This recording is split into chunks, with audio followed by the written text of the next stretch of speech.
Bombay potatoes was created way before independence to suit the subtle spice palette of the British. While this dish has evolved and journeyed, it has journeyed so well that it has absorbed flavors all through the decades, creating various new styles and techniques. In today's cooking, I'm going to take this classic and pair it with slight hints of the Mediterranean, allowing the olive oil and the piquant tart flavor of the olives to come through really well together.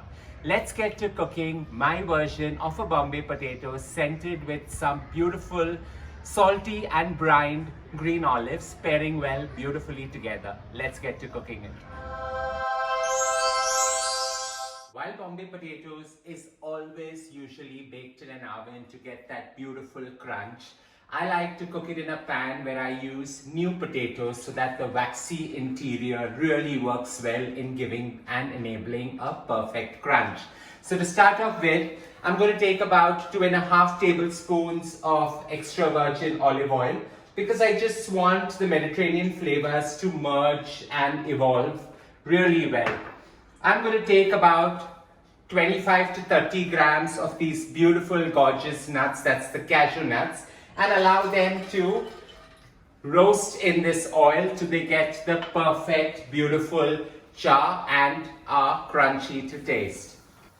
Allowing these nuts to get the perfect golden brown is what's going to add to that overall char appeal of the dish. So here we have it. We're just going to take these out now and reserve them to garnish later, right on top of our beautiful Mediterranean inspired gorgeous Bombay potatoes. I enjoy roasting the cashew nuts bang in the olive oil because it just overall accentuates the flavor and creates quite a robusty nut variant flavor merging beautifully along with the olives. So to start off with the oil nice and hot, we're going to take about 12 cloves of garlic, finely chop them, and that goes in. Into this, I'm going to add about 1.5-inch piece of ginger, finely shredded.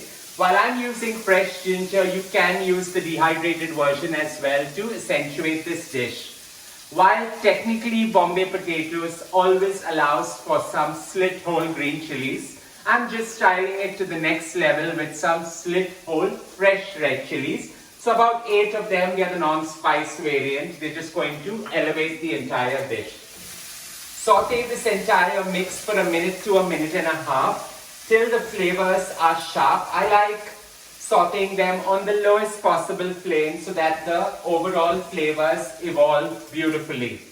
Now it's time to add in some red onions. So I've taken about 2 medium-sized red onions, finely chopped them, and that goes in. It's perfectly okay for your ginger and your garlic to char a little bit because that's just going to evolve and accentuate the entire dish. Now with the onions getting beautifully soft and a luscious simmer has brought about it being nice and translucent, it's time to add the star of the dish, and that is turmeric.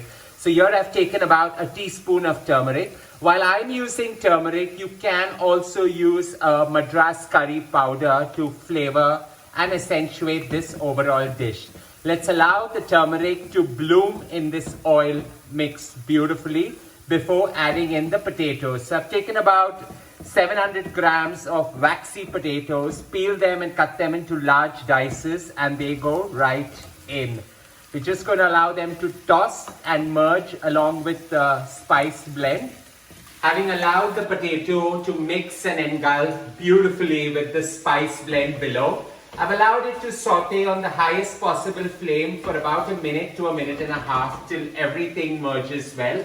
It's now time to cook it covered so that it cooks with its own internal steam on a slow simmer for nearly 20 minutes till the potatoes cook but get the most exotic and perfect exterior crunch. 20 minutes of this simmering to perfection, it has cooked beautifully well and it's got that char that is so required. Scrape off the bottom so that the potatoes engulf all the char that the dish has brought about. And now it's time to cook this on an open heat for another 5 minutes with all the additional accompaniments. So in goes the beautiful roasted nuts, that's the cashew nuts, and I like creating an overload of them. Now is the time when I'm going to add about 50 grams of green pickled olives so that the brine accentuates the overall appeal of the dish. And I'm going to season this now because potatoes are quite tricky and they are not very comfortable when you season them well in advance. So the seasoning goes now, and I'm going to give it a generous sprinkling of some Himalayan pink salt. So while I'm using Himalayan pink salt, you can use a sea salt variant or even use normal iodized salt. A generous sprinkling of this just to bring about all the flavors really well. And lastly, a overload of some gorgeous finely chopped leaves of coriander. So about 2.5 to 3 tablespoons of this luscious herb is going to elevate this entire dish. We're just going to mix all this up and cook it on the slowest possible flame for 5 minutes till all these flavors come through beautifully well together. Cooking it for 5 minutes on an open flame just accentuates that additional char that is so required in this dish.